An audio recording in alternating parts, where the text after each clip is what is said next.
Selamat pagi Bapak, Ibu, Saudara, anak presbiter yang bertugas pada pagi hari ini mengucapkan selamat datang, selamat beribadah di hari Minggu ketiga sesudah perpimpin.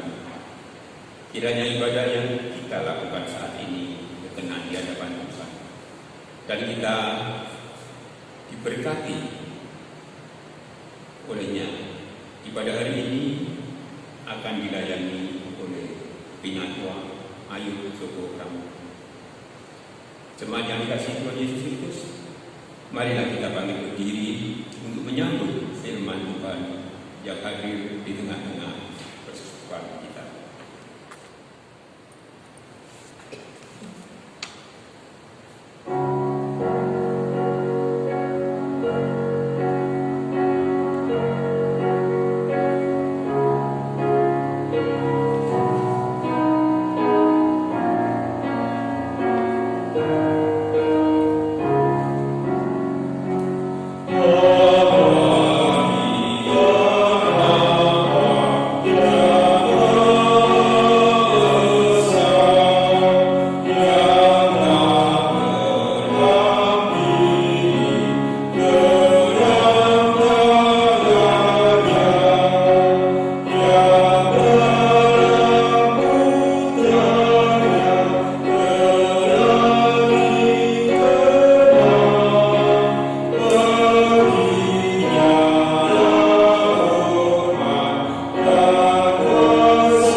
Jemaat yang dikasihi Tuhan Yesus Kristus, selamat pagi. Marilah kita mengawali ibadah pada pagi hari ini dengan masing-masing dalam hatinya berkata, sesungguhnya bahwa pertolongan kita adalah dalam nama Tuhan yang menjadikan langit dan bumi.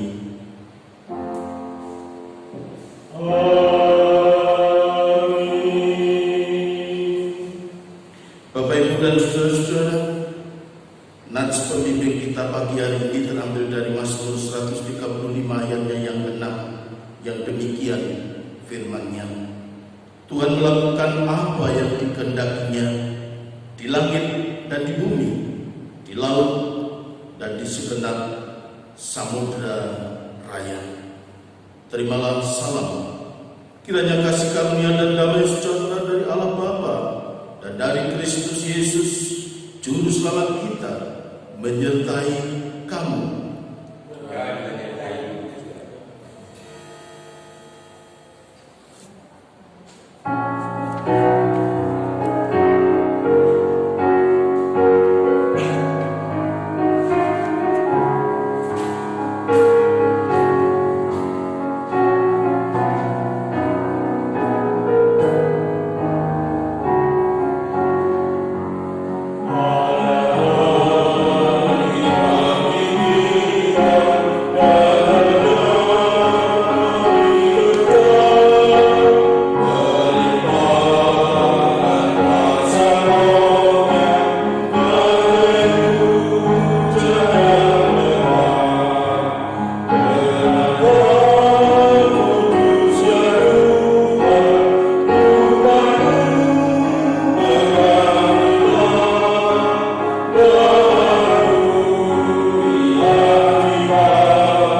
Jemaat yang dikasihi Tuhan Yesus, marilah bersama-sama kita bersatu hati di dalam doa. Ya Bapa Maha Kudus, kami mengucap syukur atas berkat dan pertolongan-Mu di dalam hidup kami sepanjang satu pekan kemarin. Di awal pekan yang baru ini, kami hadir ke hadirat-Mu untuk memuji dan memuliakan Engkau ya Tuhan. Layakkanlah kami dan berkenanlah ya Tuhan atas puji-pujian yang kami naikkan kepadamu. Kami pun teringat dan tersadar akan dosa dan pelanggaran yang kami lakukan, baik di dalam tingkah laku kami maupun di dalam pikiran dan hati kami. Berikanlah kami pengampunan dari-Mu saja ya Tuhan, serta baharilah hidup kami dengan Roh Kudus-Mu. Ajarilah kami untuk selalu setia dan berada di dalam jalan-Mu ya Tuhan, sehingga kami dapat menjadi berkat dan melalui kami banyak orang akan diberkati. Inilah doa dan permohonan kami ya Allah, di dalam nama Tuhan Yesus Kristus dan Juru Selamat kami yang hidup, kami berdoa. Amin.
Jemaat yang dikasihi oleh Tuhan Yesus Kristus, kini saatnya kita akan mendengarkan sabda-Nya, mendengarkan pemberitaan firman Tuhan pada hari ini.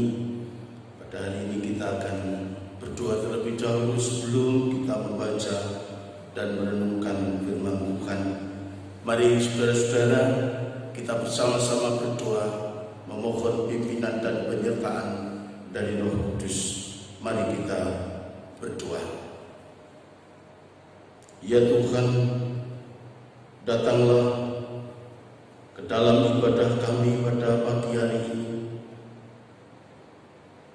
Utuslah Roh Kudus-Mu untuk memimpin, menolong kami dalam membaca, merenungkan, dan terlebih itu melakukannya dalam kehidupan sehari-hari.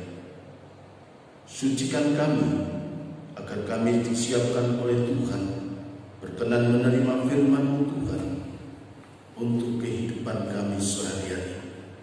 Di dalam nama Tuhan Yesus Sang Firman yang hidup itu, kami berdoa. Amin. Coba yang dikasihi oleh Tuhan Yesus Kristus, mari kami undang jemput berdiri. Kita akan mendengarkan firman Tuhan yang akan dibacakan dari Alkitab kita. Haleluya.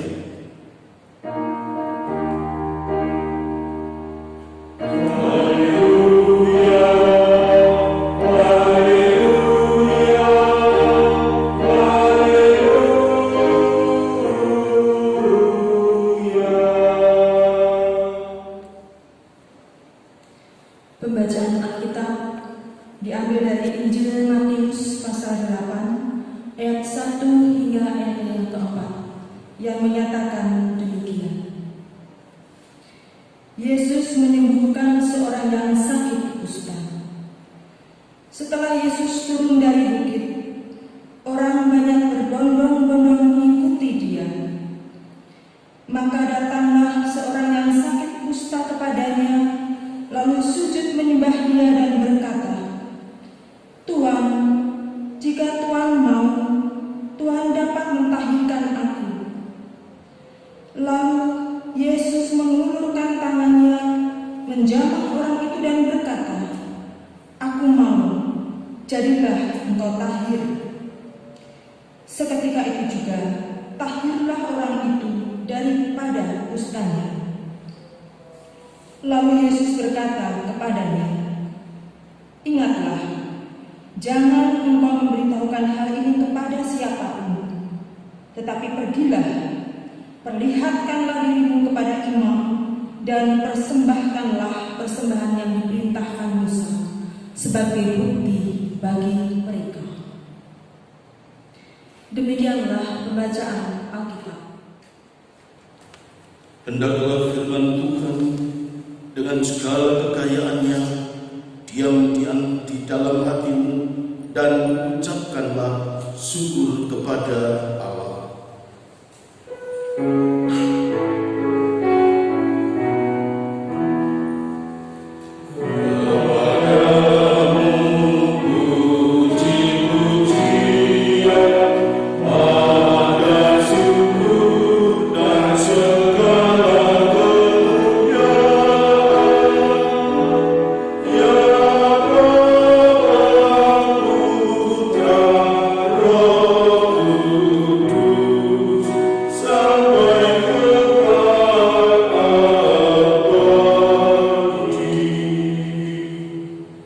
Bapak, Ibu, dan saudara-saudara yang dikasihi oleh Tuhan Yesus Kristus, bagaimana kabar kita semuanya? Doa dan harapan saya, Ibu Bapak dan saudara-saudara dimanapun berada, dalam kondisi sehat, sukacita, dan tidak berkekurangan dalam segala apapun. Hari ini, Ibu Bapak dan saudara-saudara, kita memasuki minggu ketiga ibadah online kita, ibadah melalui daring pada hari ini. Oleh karena apa, saudara-saudara? Karena kita masih mengalami situasi yang khusus, yaitu pandemi COVID-19 kembali menyerang umat manusia.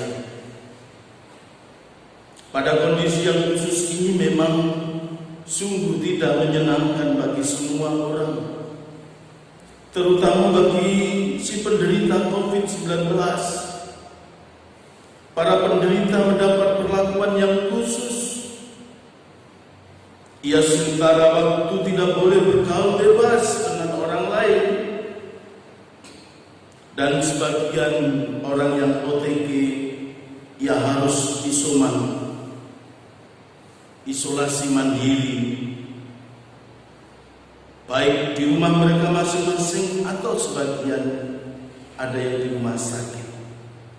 Bapak dan saudara-saudara, wabah COVID-19 ini memang sudah mendunia global, dan sebagian besar umat manusia mengalami penderitaan akibat ini. Ibu Bapak dan saudara-saudara, apabila kita membaca Matius pasal 8 ayat 1 sampai yang keempat ini, kita juga ditempatkan pada satu narasi cerita yang ditulis oleh penginjil Matius ini dalam keadaan yang khusus juga.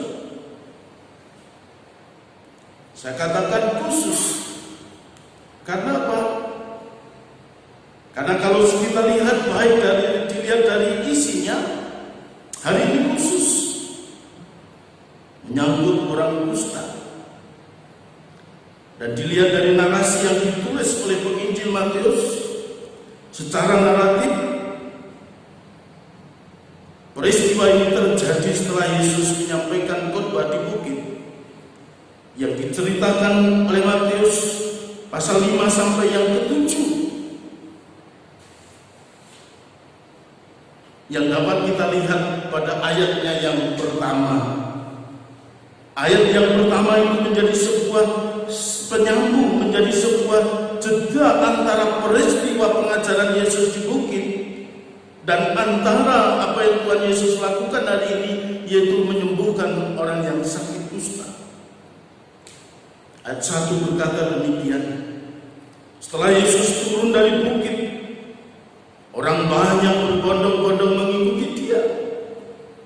Bapak dan saudara-saudara, dari ayat ini nampak tergambar dengan jelas situasi begitu antusias manusia, begitu antusias umat manusia pada waktu itu mendengar dan percaya dan kagum terhadap apa yang diajarkan oleh Tuhan Yesus di dalam khotbah di bukit itu. Mengapa demikian? Karena apa yang diajarkan Yesus itu sangat baru dan sangat khusus.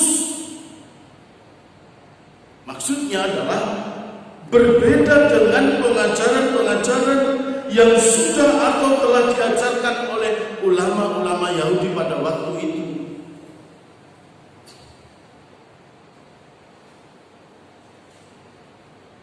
Bapak dan saudara-saudara, kita lihat dari konten yang penting hari ini. Oleh Majelis Mode diberikan judul bukan kehendakku tetapi kehendak Tuhan. Apa maksudnya? Nanti kita lihat di akhir khotbah ini. Dilihat dari konten yang sangat menarik yang ditulis dan ditonjolkan oleh penginjil Matius ini adalah sosok tokoh orang yang menderita sakit kusta. Boleh saya katakan orang yang terpapar sakit kusta.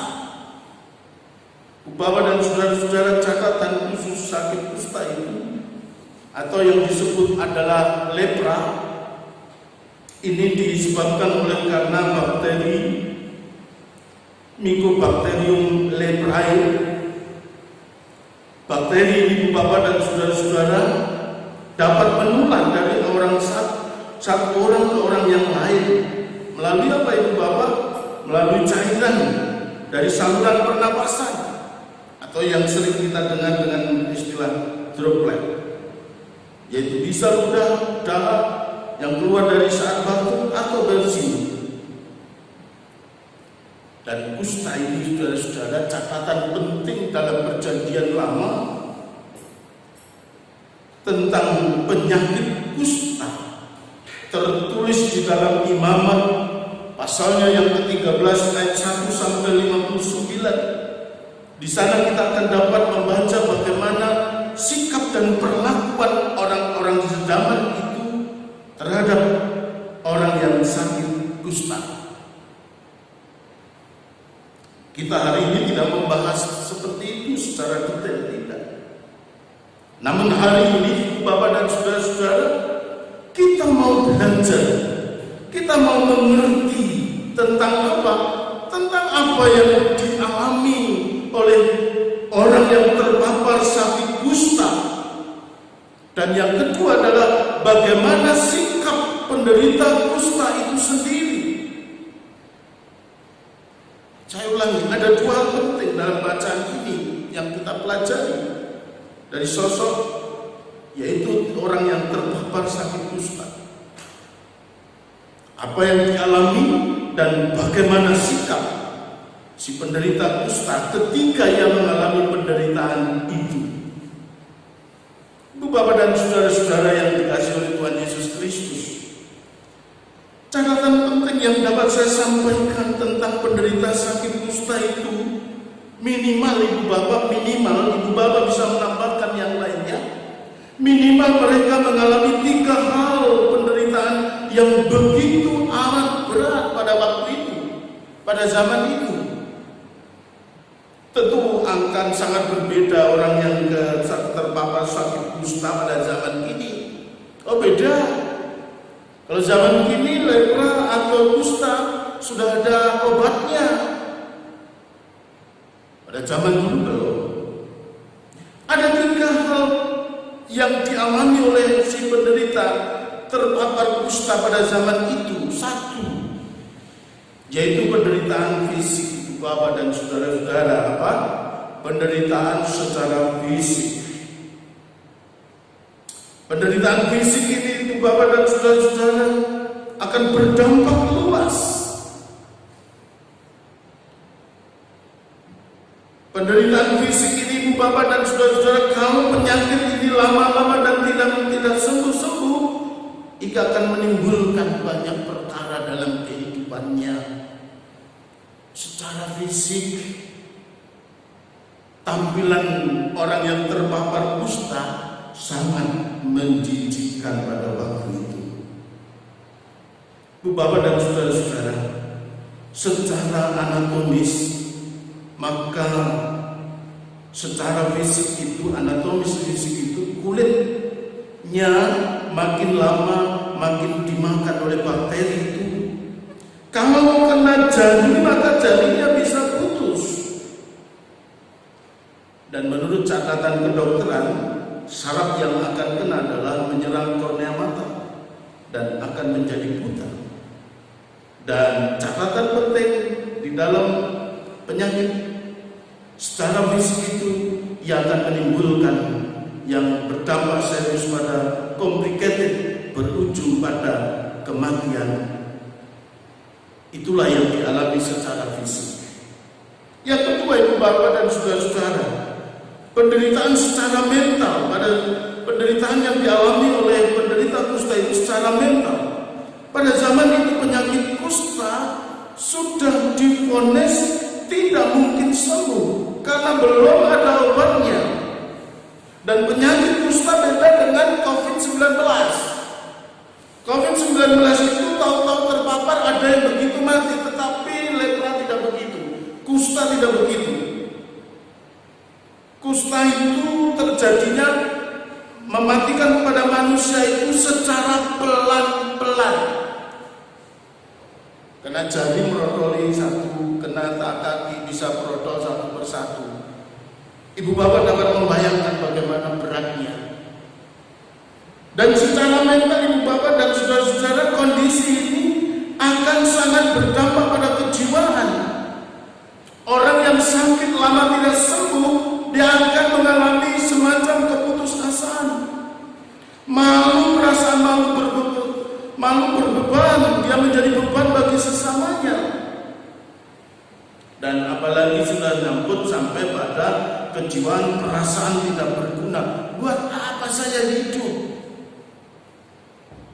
Ibu bapak dan saudara-saudara, secara mental ini adalah penderitaan yang sangat luar biasa. Yang ketiga, ibu bapak dan saudara-saudara, penderitaan kehidupan secara agama.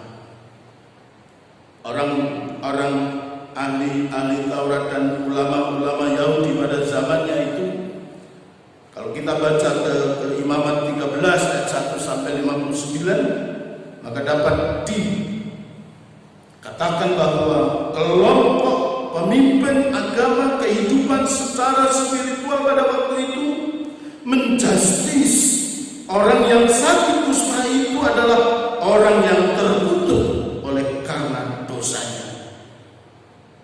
Lengkap sudah saudara-saudara penderitaan yang dialami oleh penderita kusta itu, lengkap sudah. Saudara-saudara yang dikasihi oleh Tuhan Yesus Kristus, sekali lagi yang menarik bagi kita dalam bacaan ini adalah sikap dan juga dilanjutkan dengan satu tindakan dari orang yang terpapar penyakit kusta ini. Apa yang disikap dan tindakan orang yang terpapar sakit lepra itu? Menarik, penginjil Matius, Lukas dan juga Markus mencatat hal yang sama, bahasanya sama, hanya agak beda. Pada Markus tulisannya agak beda, yaitu ayatnya yang kedua. Di sana dikatakan, maka datanglah seorang yang sakit kusta kepadanya, lalu sujud menyembah dia dan berkata, Tuhan, jika Tuhan mau, Tuhan dapat menyembuhkan aku.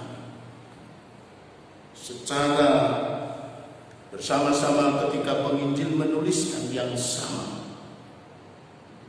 Ibu, bapak, dan saudara-saudara yang saya kasih di dalam Tuhan Yesus Kristus, orang ini meminta bukan Tuhan tolong sembuhkan saya begitu, tetapi jika Tuhan mau, berarti apa, ibu bapak?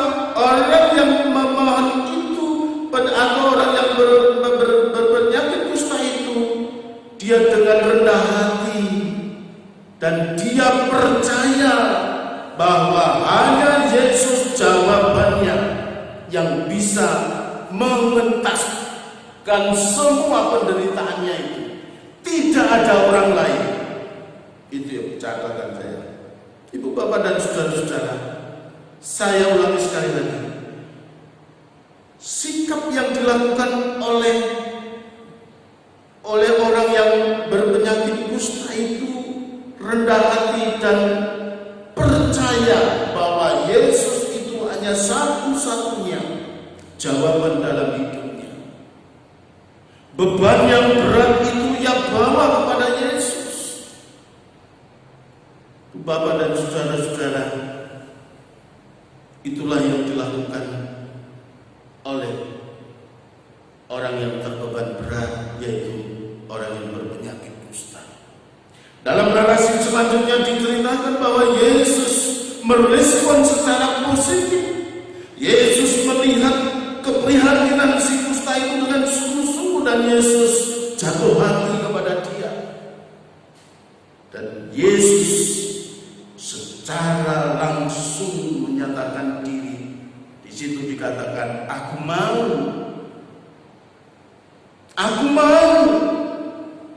Jadilah engkau tahir.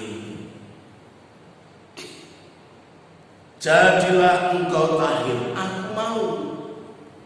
Karena apa? Yesus melihat orang yang memohon kepadanya itu sudah tidak ada kata-kata lain dan sudah melihat sungguh percaya 100%. Dia tidak cari jalan lain, hanya datang kepada Yesus. Maka Yesus katakan, aku mau. Itulah inti bacaan kita hari ini, Bapak dan saudara-saudara. Dan sedangkan pada ayatnya yang keempat itu sebagai closing dalam cerita narasi ini, Yesus berpesan kepada si penderita kusta yang sudah disembuhkan ada 3 hal penting, yaitu 1, jangan memberitahukan kepada siapapun. Yang kedua, pergilah kepada imam, tunjukkanlah kepadanya. Dan yang ketiga, lakukan kewajibanmu sesuai ritual yang berlaku pada waktu itu. Ibu, bapak, dan saudara-saudara, Yesus tidak sama dengan pemain sulap yang pengen terkenal, tidak. Maka Yesus tidak perintahkan untuk memberitakan kepada siapapun. Maksudnya apa, ibu, bapak, dan saudara-saudara? Ada banyak penafsir yang mengatakan, bahwa Yesus memang tidak mau terkenal begitu. Tetapi sesungguhnya Yesus sangat menghormati orang-orang yang ada budaya, kebiasaan yang masih berlaku pada saat itu. Sebab kalau Yesus beritakan kepada semua orang, mungkin responnya begitu impulsif, responnya begitu menggelora. Mungkin Yesus segera akan ditangkap karena menyebabkan kegaduhan dalam masyarakat. Mungkin ada yang senang, ada yang tidak.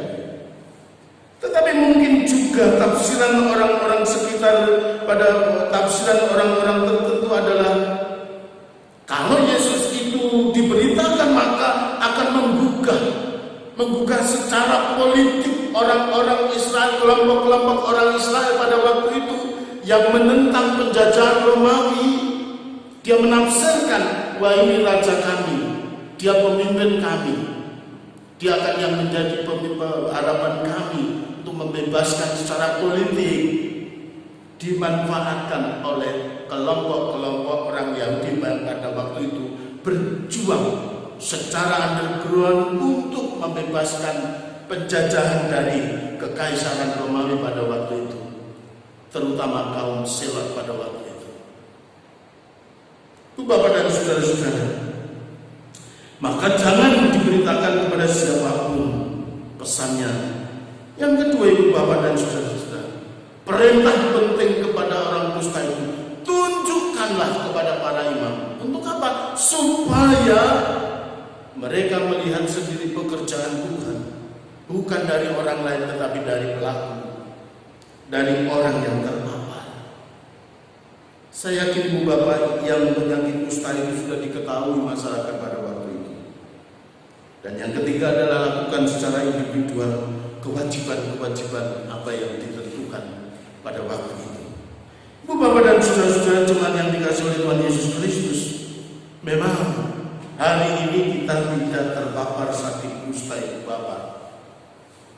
Memang kita tidak terpapar sakit kusta, penyakit lain yang sangat berat. Namun ibu bapak dan saudara-saudara, catatan penting, setiap orang tentu ada beban hidup.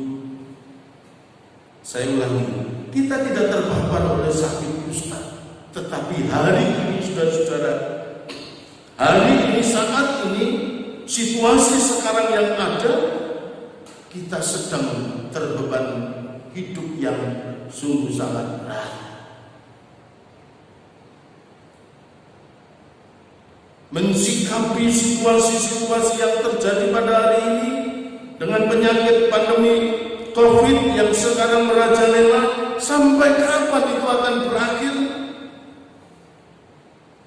Ditanyakan itu belum bisa ada yang menjawab. PSBB sampai tanggal 25 kita tunggu, bapak dan saudara-saudara, apakah akan berhenti atau akan diperpanjang? Kita sebagai warga masyarakat, mari kita dengan penuh kerendahan, ini adalah kita sadari ataupun tidak, ini adalah beban hidup, baik secara pribadi maupun secara kelompok, masyarakat, bangsa dan negara. Beban hidup masih ada di pundak kita.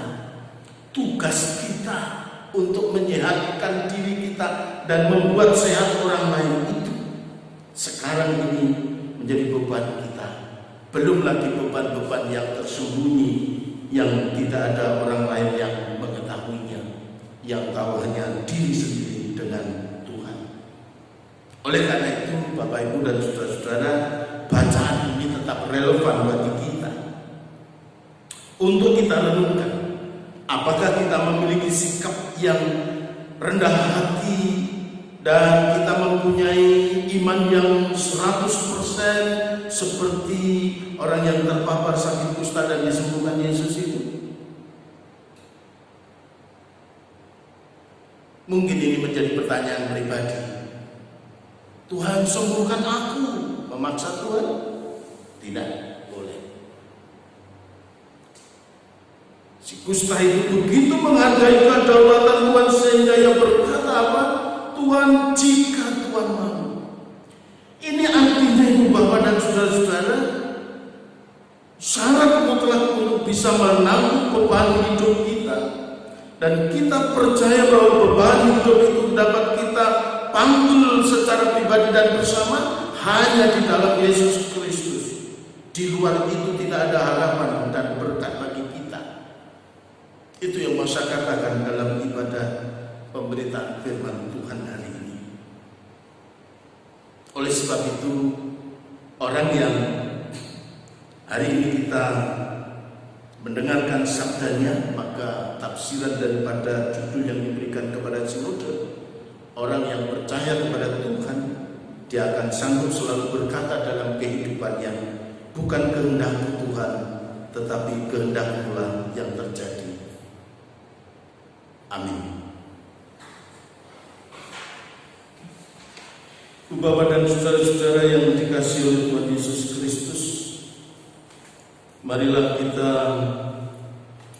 hening sejenak untuk saat teduh.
Tuhan Yesus, marilah kami undang bangkit berdiri sekarang bersama dengan seluruh orang-orang percaya di segala waktu dan tempat.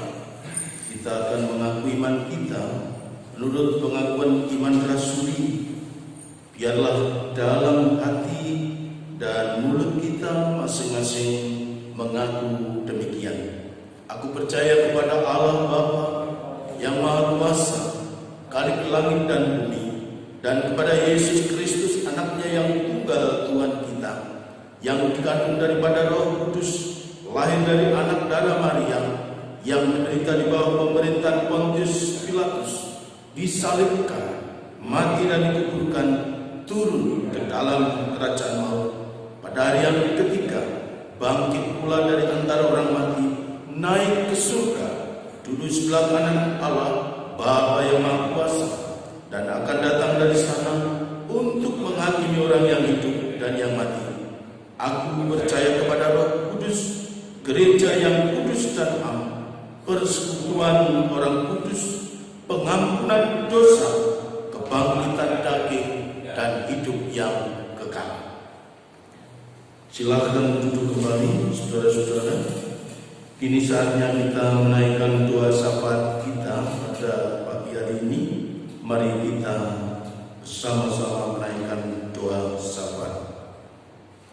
Ya Bapa, dengan segala beban kehidupan kami masing-masing secara pribadi maupun beban kehidupan kami secara bermasyarakat, berbangsa, bernegara yang saat ini sedang mengalami pandemi COVID yang berkepanjangan, terima kasih Tuhan untuk firman-Mu. Menguatkan kami, kuatkanlah kami Tuhan dalam setiap keadaan yang kami alami. Kami selalu berkata, bukan kehendak-Mu Bapa, melainkan kehendak-Mu yang terjadi.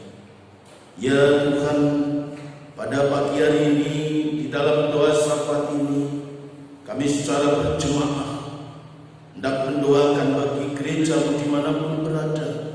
Tuhan memberkati para pendeta, jemaatnya, dan terkhusus saudara-saudara kami, para pelayan-pelayan firman-Mu yang saat ini terpapar COVID-19 oleh karena karya dan pekerjaan yang dilakukannya. Tuhan memberkati. Tuhan, jikalau Engkau mau, maka Engkau akan menyembuhkannya. Lawanlah mereka, terutama pada keluarga-keluarga pendeta yang ditinggalkannya oleh karena terpapar COVID. Tuhan menjadi pelindung dan menjadi pemelihara bagi kehidupan keluarga yang ditinggalkannya. Kami juga berdoa Tuhan bagi bangsa kami, bangsa Indonesia yang sedang bersama-sama mengatasi penyebaran COVID-19 ini. Tuhan, berikan kami kerendahan hati, berikan kami seia sekata dalam berjuang untuk melawan COVID-19 ini. Program pemerintah yang akan melakukan vaksinasi, Tuhan berkati agar boleh berjalan dengan baik dan tidak ada dampak yang negatif yang akan ditimbulkannya. Berkati Presiden dan seluruh aparat pembantunya dari pusat Jakarta sampai daerah. Tuhan memberkatinya. Ya Tuhan, kami berdoa bagi gereja kami, GBIB, dimanapun berada secara simultan. Tuhan memberkati kehidupan kami berjemaat GBIB secara simultan. Tuhan memberkati para presbiter yang Tuhan telah utus untuk melayaninya. Tuhan memberkati keluarga dan pekerjaannya. Demikian seluruh jemaatnya juga Tuhan berkati. Secara khusus Tuhan, untuk jemaat GBIB Solo Utara, kami naikkan doa-doa syafaat kami. Dengan hormat kami berdoa untuk keluarga Bapak Suparjianto, untuk keluarga Ibu Heri Suparjo, untuk keluarga hamba-Mu Ayub Joko Pramono. Tuhan lindungi mereka, Tuhan cukupkan apa yang dibutuhkannya, Tuhan beri kesehatan dan sukacita. Kami berdoa bagi saudara-saudara kami yang sakit hari ini dan dalam proses pemulihannya. Saudara Dwi Elisa Fitri, Bapak Domingus Narangkali, Bapak Yudiman Siliwu, Bapak Mahmudi, Bapak Soekarno, demikian juga Bapak Martono, dan anak Felicia. Lawatlah mereka, saudara-saudara kami, satu persatu. Jangan ada yang tertinggal Tuhan atas lawatan, sehingga saudara-saudara kami ini diberkati dalam kondisi apapun. Jika Tuhan mau, buatlah sembuh atas saudara-saudara kami yang kami sebutkan tadi. Ya Tuhan, kami juga berdoa bagi saudara-saudara kami para lansia. Tuhan memberkati Ibu Mulyani Lebenu, Bapak Yosefus C. Anubatunis, Bapak Sudarmo, Ibu Ngatira Saidi, dan demikian juga Bapak Kanapi Harjomato. Tuhan lawat, beri sukacita penuh bagi saudara-saudara kami, para senior kami, Ibu Bapak lansia ini. Tuhan lawat juga. Ya Tuhan, kami berdoa sekali lagi menyerahkan bangsa negara kami. Selamatkanlah Tuhan bangsa ini dari bahaya yang akan mengancam baik dari segala bidang, terutama di dalam menangani COVID-19 ini. Untuk itu Tuhan, dengan kerendahan hati dan percaya, bangsa ini adalah milik-Mu. Engkaulah juga Tuhan yang akan memeliharanya dan menyelamatkannya. Ya Tuhan, kami serahkan pelayanan kami sepekan. Berkenanlah Tuhan, pada minggu depan kami akan sudah mengadakan ibadah secara offline. Kami mohon Tuhan penyertaan-Mu, kami mohon Tuhan penyucian-Mu, baik suci hati kami dan suci tempat yang kami lakukan, sehingga kami semua dibersihkan dari pandemi COVID-19 ini. Ibadah secara offline boleh berlangsung dalam pimpinan dan penyertaan. Ampuni dosa dan salah kami Tuhan. Ya Tuhan, dalam pengasihan-Mu kami mohon, peliharalah kami dalam Yesus Kristus Tuhan dan Juru Selamat kami, yang telah mengajar kami berdoa bersama-sama. Bapa kami yang di surga, dikuduskanlah nama-Mu, datanglah kerajaan-Mu, jadilah kehendak-Mu di bumi seperti di surga. Berikanlah kami pada hari ini makanan kami yang secukupnya, dan ampunilah kami akan kesalahan kami, seperti kami juga mengampuni orang yang bersalah kepada kami. Dan janganlah membawa kami dalam pencobaan, tetapi lepaskanlah kami daripada yang jahat.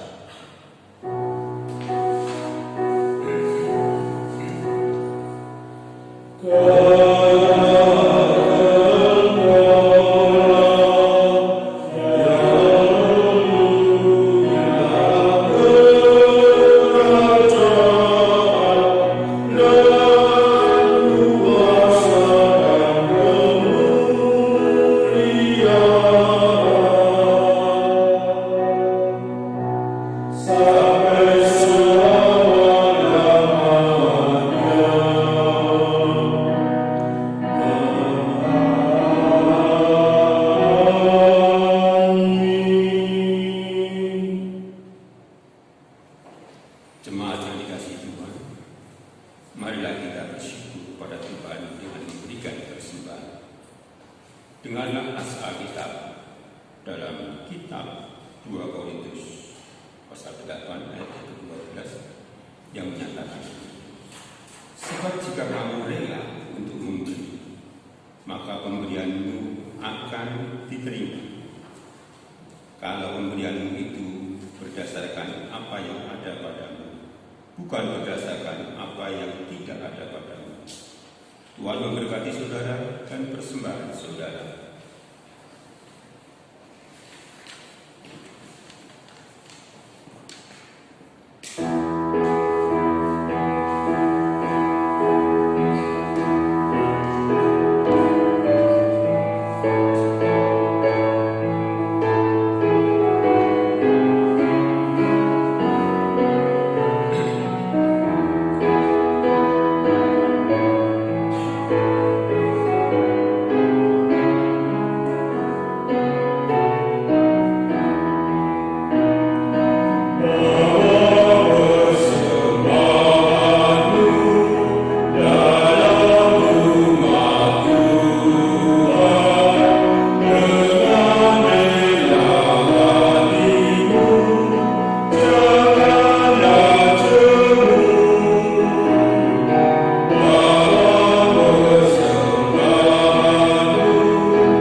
dalam doa syukur.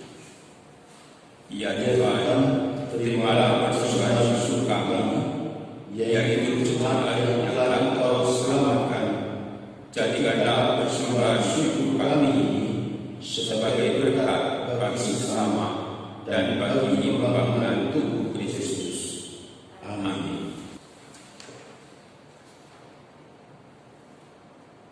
Warta jemaat, ibadah hari Minggu ketiga sesudah Epifani. Minggu tanggal 24 Januari 2021. Jemaat yang dikasihi Tuhan Yesus Kristus, mari mendengarkan warta lisan sebagai berikut. Yang pertama, ibadah hari Minggu. Kami memberitahukan kepada seluruh jemaat bahwa ibadah pada hari Minggu tanggal 31 Januari 2021 dilaksanakan di gedung gereja dan juga live Facebook pada pukul 8 WIB. Mohon menjadi perhatian seluruh jemaat. Yang kedua, persiapan majelis jemaat. Dalam rangka mempersiapkan ibadah hari Minggu tanggal 31 Januari 2021, maka akan dilaksanakan persiapan majelis pada hari Selasa tanggal 26 Januari 2021 pukul 19 WIB di gedung gereja. Mohon kehadiran seluruh majelis jemaat dalam persiapan ini. Yang ketiga, majelis jemaat mengucapkan selamat ulang tahun bagi warga jemaat yang berhari ulang tahun kelahiran dan ulang tahun perkawinan pada tanggal 24 sampai dengan 30 Januari 2021. Tuhan memberkati. Penyerahan persembahan. Kami memberitahukan kepada seluruh jemaat bahwa penyerahan persembahan ibadah hari Minggu, syukur perpuluhan dapat diserahkan melalui majelis sektor atau kantor majelis jemaat, atau dapat ditransfer ke rekening BNI nomor 85555 555 656 atau atas nama BPIB Solo Utara Surakarta. Yang kelima, disampaikan kepada seluruh jemaat agar menjalankan pola hidup bersih dan sehat, tetap di rumah saja, rajin mencuci tangan, hindari kerumunan, jika ada keperluan di luar rumah, selalu jaga jarak dan menggunakan masker. Demikian warta jemaat hari ini. Tuhan memberkati. Terima kasih. Jemaat yang dikasihi oleh Tuhan Yesus Kristus, setiap orang dalam kehidupan ini tentu memiliki beban hidup, dan setiap beban itu mari dengan penuh kerendahan kita bawa dan kita percaya bahwa jawabannya ada di dalam Tuhan Yesus Kristus, dan kita akan kembali dalam kehidupan kita bersama-sama. Kiranya damai sejahtera Tuhan berada dan berserta dalam kehidupan kita. Kiranya firman Tuhan yang telah kita dalami bersama-sama menjadi rema dalam kehidupan kita. Mari kita mohon bimbingan Tuhan melalui Kidung Jemaat 406 ayat 1 sampai yang ketiga.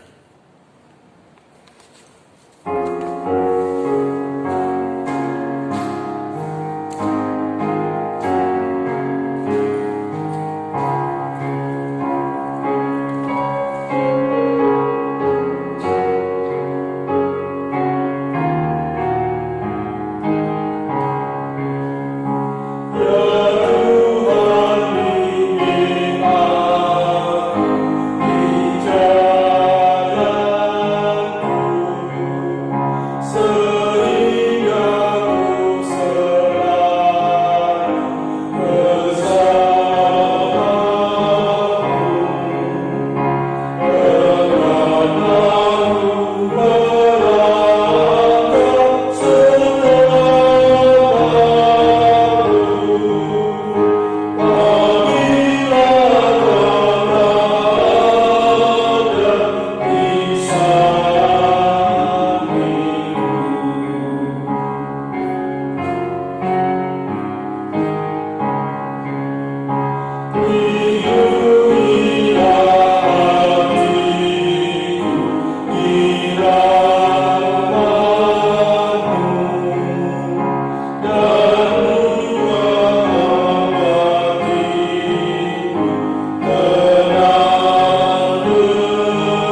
Jemaat yang dikasihi oleh Tuhan Yesus Kristus, marilah kita arahkan hati dan pikiran kita kepada Tuhan, dan sekarang terimalah berkat-Nya.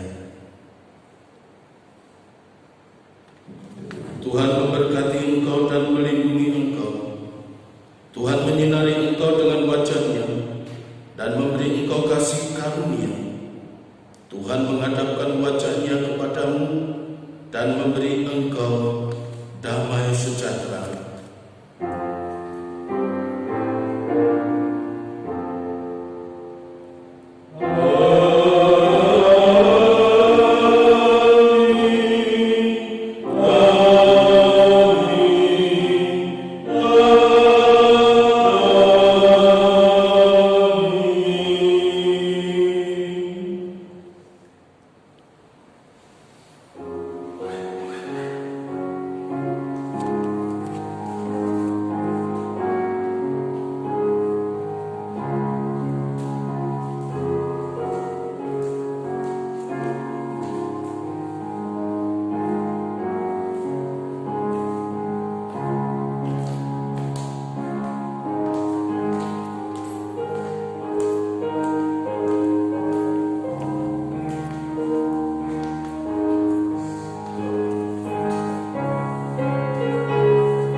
Kami para presbiter yang melayani pada minggu hari ini, Minggu Epifania ketiga, mengucapkan selamat hari Minggu. Tuhan memberkati.